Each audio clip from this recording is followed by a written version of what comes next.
Somewhere in my childhood and teenage years, I had a challenge. And the reason I am bringing this up is because when I look back, I see how the pieces connect to what my spirit tells me reality rewrites should be about. It also touches on something anyone who wants to rewrite his or her life must do first. Reflect. You can't rewrite what you don't understand. So, to what I believe was the genesis of this, between my time in primary and high school, I found myself at the clinic more often than I would have liked. It was never anything that kept me there for long, but somehow I always ended up going. And after a few drips and some injections, I was back to normal. But after a few months, I am back at the same spot, taking the same drips, and same me wondering what was going on. I spent so much time around medication and clinics that when I was traveling, I could literally smell a hospital nearby.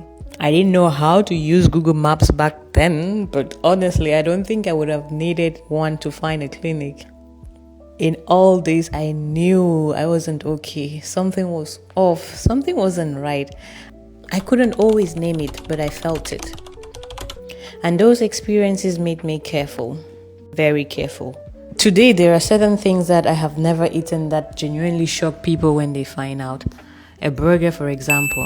Burgers weren't a thing in my village, and I'm sure they're still not a thing. So even when I started traveling and I had access to these things, I just couldn't bring myself to try them. Back then, the carefulness sometimes looked like stubbornness. I remember one morning, my mother left for the farm upset with me. I told her I wasn't feeling well. She thought I was trying to avoid work. When she came back, I had already been taken to the health center. I looked fine to her that morning, but I knew I wasn't okay.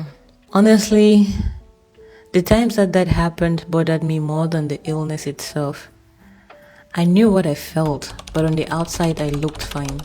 And convincing the people who loved me to see otherwise was tough. But as a child, all I knew was there was a gap between what my body was saying and what the world expected of me. Now, this is something that I haven't actually thought about in years until now. In primary school, I used to watch kids play handball and I was so envious. Not small envy.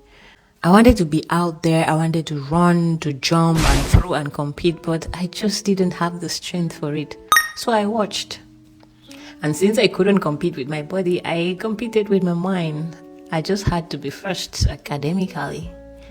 If I couldn't run with them, I would outstudy them. I would be first.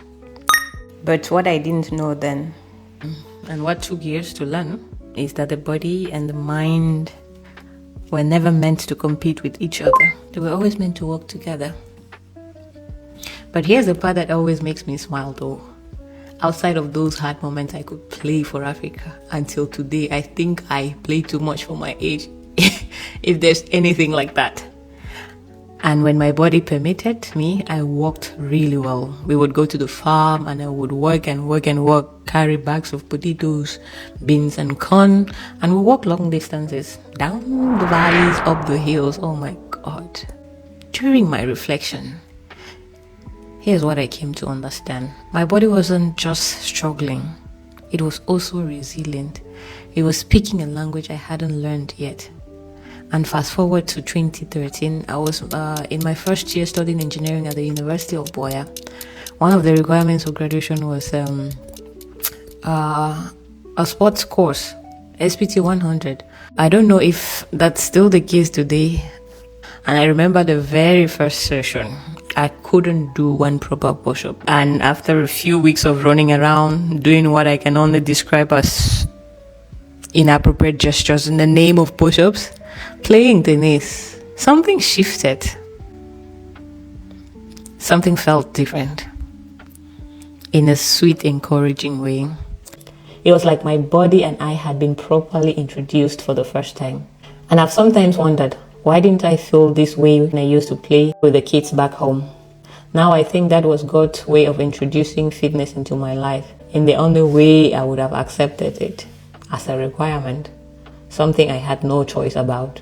Because if it had been optional, trust me, knowing me, the bookworm that I was, I would have skipped it.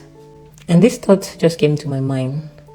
God knew that the kind of play I did as a child, fun as it was, would not be enough to sustain me in adulthood. The body I would need for the life ahead required a different kind of attention.